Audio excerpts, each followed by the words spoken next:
A seguir, Hora da Notícia.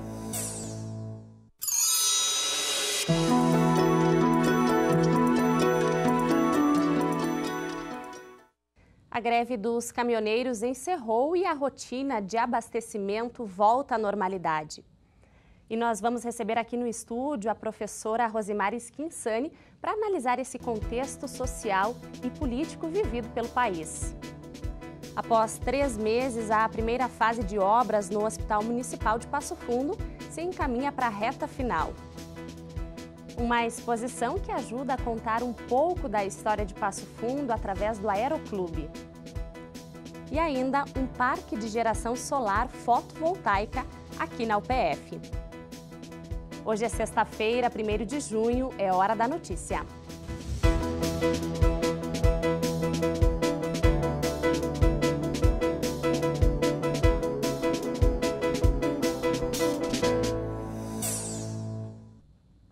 Com quase 3 meses de obras, a primeira fase da reforma do Hospital Municipal de Passo Fundo ainda está em andamento. A previsão é que a segunda fase comece no próximo mês. Ainda tem muito caminho pela frente, mas os primeiros passos já foram dados. Depois da demolição do antigo prédio e da terraplenagem, o terreno dos fundos do Hospital Beneficente Dr. César Santos recebe agora as instalações provisórias. A primeira fase da obra está sendo concluída, que é a parte de canteiro de obra, passando todo o canteiro de obra.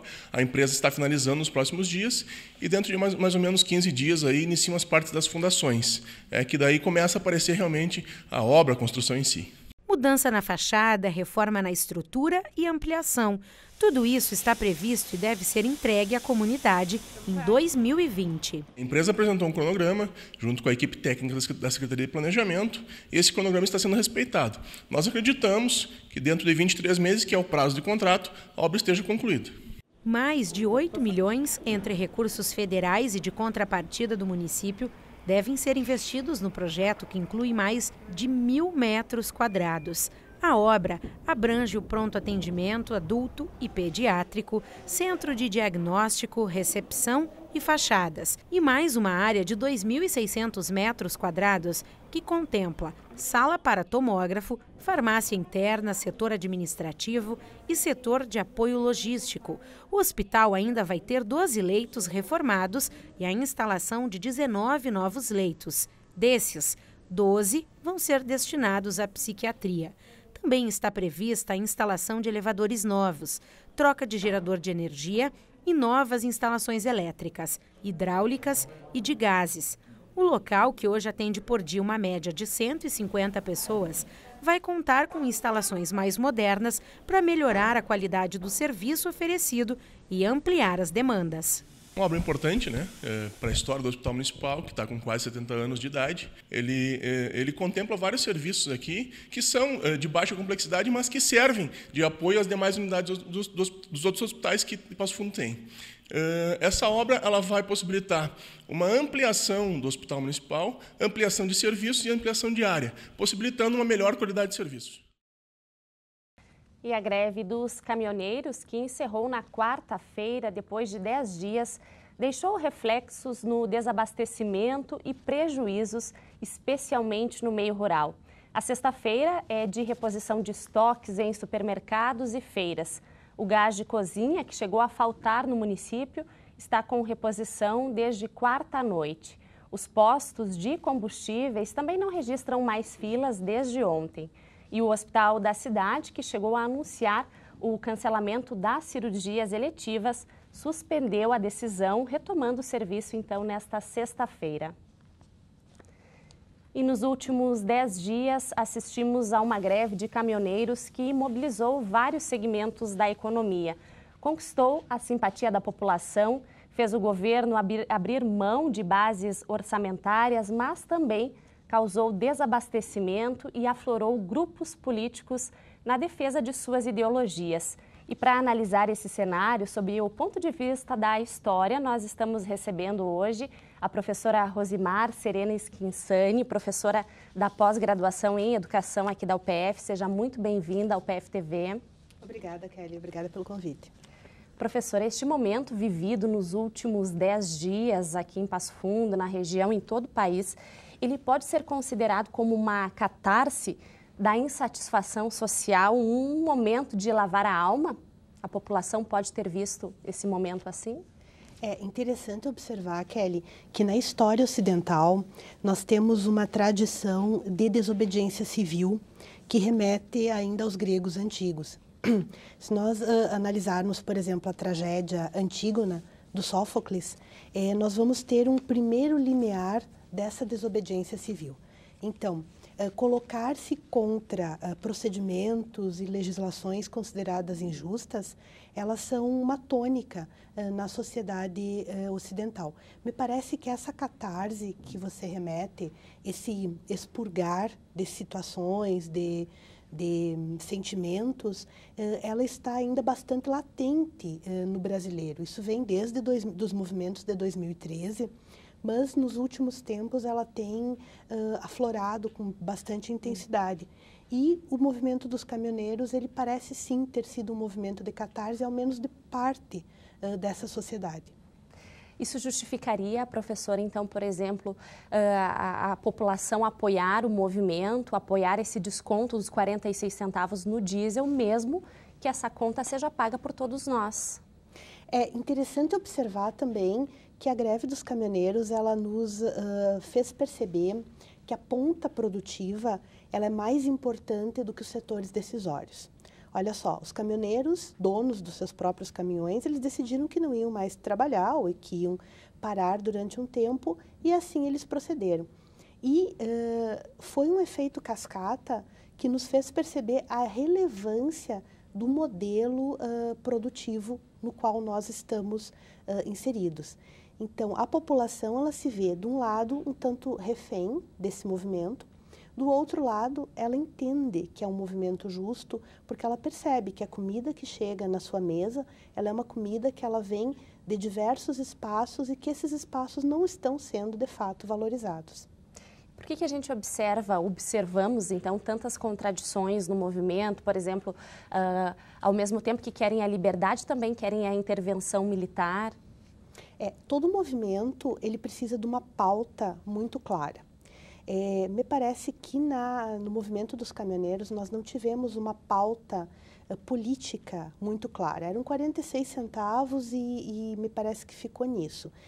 Uma pauta clara, objetivos claros, fazem com que a gente perceba e apoie o movimento. E me parece que na greve dos caminhoneiros faltou essa pauta clara e o que provocou essa contradição. Por exemplo, greve e intervenção militar.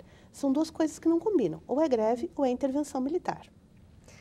Qual que é a importância da educação na formação do cidadão consciente, preparado para situações como essas no nosso país? É importante que nós tenhamos espaço para discussões das pautas reivindicatórias, dos grupos que compõem o arranjo produtivo local, dos sujeitos que fazem parte da nossa comunidade e que o aluno ele precisa ser envolvido nessas discussões também. Ele não pode ficar alheio a esse processo, sob pena de termos, então, gerações que não se envolvem na política e que são facilmente manipulados. Tá certo. Professora Rosimar, muito obrigada pela tua participação aqui no Hora da Notícia e um bom fim de semana. E depois do intervalo, a gente mostra uma exposição em documentos, fotografias e objetos para contar a história do Aeroclube.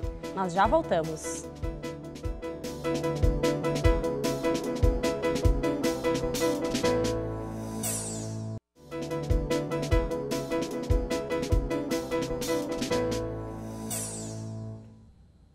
Chuva e queda na temperatura estão previstas para os próximos dias aqui na região. Confira mais na previsão do tempo.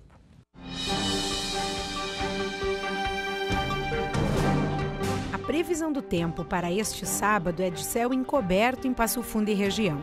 E as temperaturas ficam entre 10 e 15 graus. O domingo também não deve ter sol em Passo Fundo e as temperaturas descem um pouco e ficam entre 7 e 14 graus. Em janeiro deste ano, a Associação Brasileira de Energia Solar Fotovoltaica anunciou que o país havia ultrapassado a marca recorde de 1 gigawatt de capacidade instalada em projetos de energia solar em operação. Isso significa uma capacidade energética para abastecer 500 mil domicílios por ano. E é com a ideia de divulgar esse conceito tecnológico e renovável para a população que a UPF conta agora com um parque de geração solar fotovoltaica. Tecnologia limpa. É a partir deste conceito que a UPF vai contar com a produção de energia renovável. E é aqui, nesse espaço de 750 metros quadrados, que foram fixadas as estruturas do Parque de Geração Solar Fotovoltaica da Universidade. O projeto foi instalado aos poucos, até chegar ao formato final. E o resultado tem significado importante para a instituição. Apresentar e começar a usufruir da tecnologia da energia solar. Além de beneficiar a instituição do ponto de vista do consumo, vai servir também para a referência aos nossos alunos, aos nossos professores, que terão um espaço adequado para mostrar essa tecnologia. Uma universidade tem que ter responsabilidade social, a universidade também tem que desenvolver tecnologia e esse espaço que vai oportunizar isso. Também a pesquisa, também o uso para o desenvolvimento de tecnologias e avanços também na área de energia limpa, de energia renovável, de energia solar. Apesar de atender a um nível de consumo ainda pequeno, se comparado à estrutura do campus, o custo-benefício é alto. São 2 conjuntos de 30 e 24 placas. Isso significa que a universidade vai poder produzir até 2.300 kW por mês, o equivalente a 15 residências com consumo médio de 152 kW. A tecnologia é alemã e a vida útil dos painéis vão de 25 a 30 anos. Além da geração própria, né, que já é um ganho muito elevado, né, a gente diminuir a compra da concessionária, né, ou da geração diesel, né, aqui na instituição, todo o benefício de a gente deixar a tecnologia fotovoltaica palpável para todo mundo, né, tanto a academia quanto o público em geral que acessa a instituição. Temos essa obrigação de buscar alternativas, né, para que tenhamos energia, água, enfim, tudo autossustentável, né?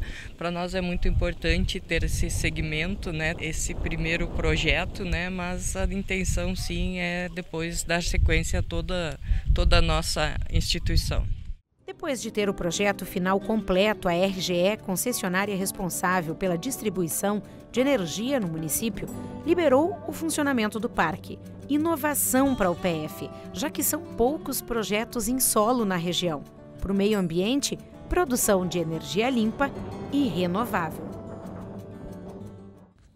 Com uma sonoridade característica do rock gaúcho, as influências vêm de clássicos do gênero dos anos 90, Jovem Guarda e rock clássico. O acorde desta semana recebeu a banda PRR, que está preparando um show beneficente aqui em Passo Fundo.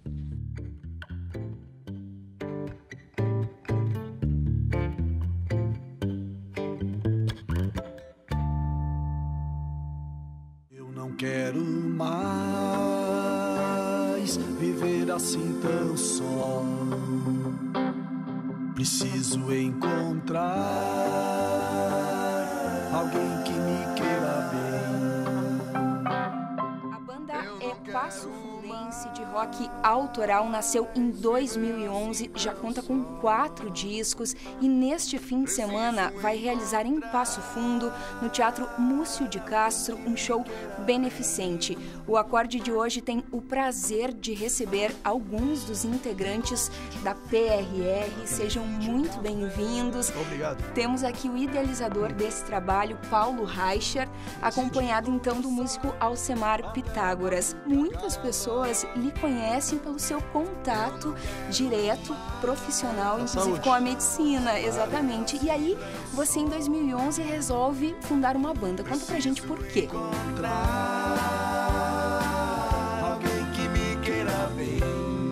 Eu sou médico há 32 anos e meio, funcionário da UPF, como professor há 32 anos. É uma longa história. Formado uma história aqui dentro dos hospitais, no Hospital São Vicente, na UPF. Mas eu sou músico desde os 14.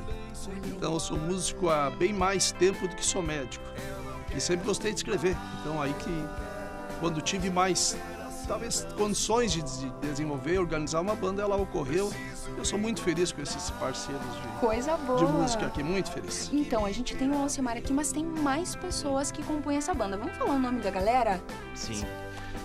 Eu acho que o primeiro que idealizou junto contigo foi o Carlos Bolacha, né?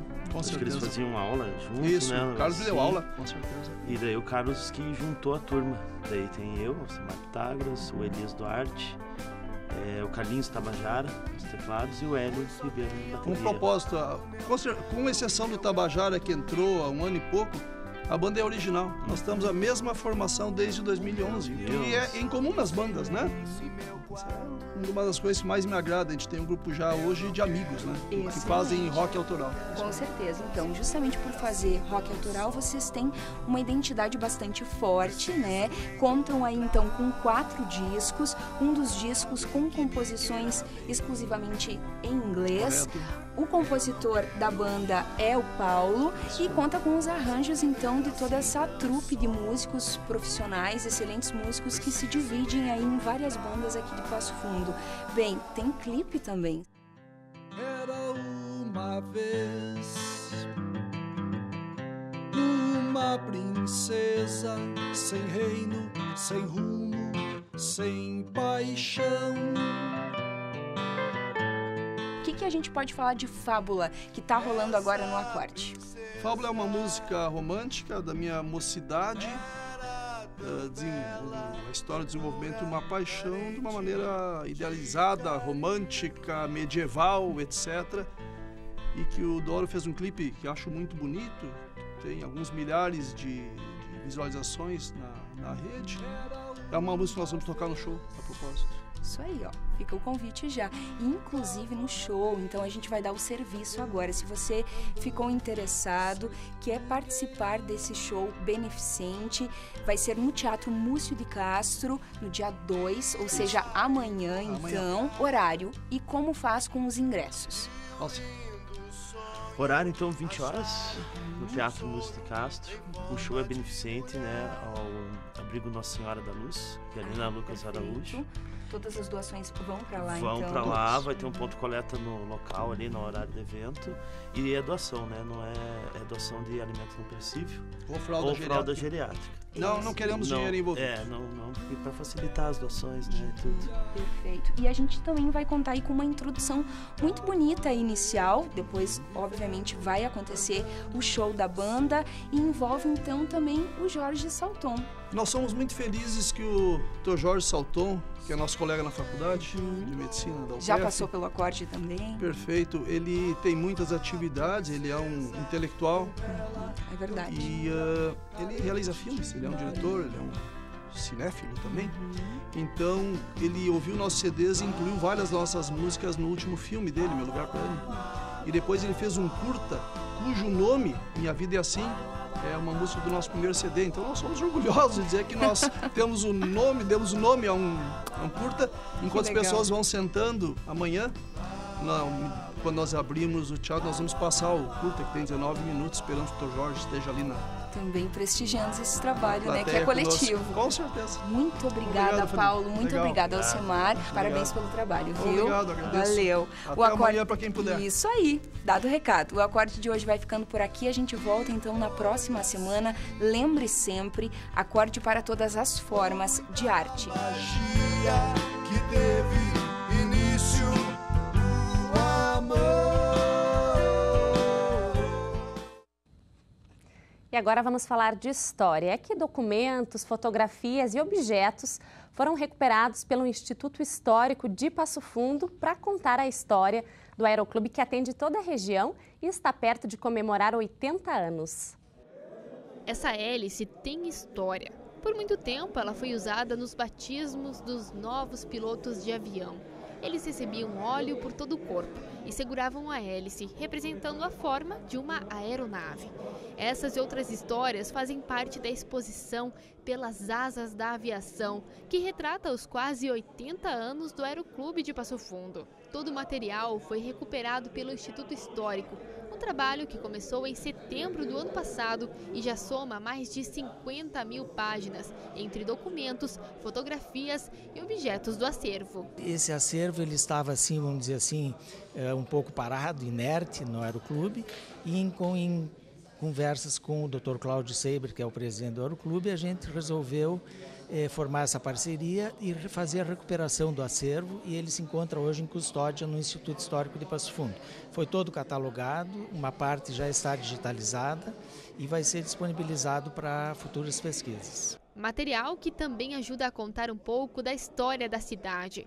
O seu Getúlio foi um dos pilotos formados pelo Aeroclube durante os anos 70, uma caminhada da qual sente bastante orgulho. O Aeroclube foi determinante em épocas passadas, né? Porque ele era um aeroclube vanguardeiro na região aqui e sempre permaneceu formando gente, né? Eu acho que foi importante. Bastante importante. O desafio, e a gente, com nossos amigos mais antigos, a gente consegue ver o desenvolvimento, porque o nosso mundo a gente vê por cima a cidade. Então, perfeitamente a gente pode ver o desenvolvimento da cidade, da região, de uma maneira do alto. Além da pesquisa específica sobre o Aeroclube, também se descobriu mais sobre quem era Lauro Cortes, a figura que dá nome ao atual aeroporto da cidade. Ele também foi um piloto formado pelo clube. Ele começou a trabalhar na então Savag, na década de 40, e num voo, o voo fazia o trajeto Porto Alegre, Pelotas, Rio Grande. Nesse trajeto foi reabastecido em Pelotas e o avião, no decolar do aeroporto de Pelotas, os dois motores falharam. E o avião acabou caindo no canal de São Gonçalo e vieram a falecer todos os ocupantes. E os visitantes da exposição também podem ajudar na pesquisa histórica. Como a maioria das pessoas não está registrada nas fotos, um livro foi deixado para que os visitantes anotem se reconhecerem alguém dali. Tudo para continuar e manter a história não só do Aeroclube, mas também de Passo Fundo. Lembrando que a exposição está no Espaço Cultural do 1º Tabelionato de Passo Fundo, na esquina das ruas Independência e General Neto. Essas foram as informações de hoje. Acompanhe a UPF-TV também pelas redes sociais. Um ótimo fim de semana e na segunda nós voltamos ao vivo ao 12h30. Até lá!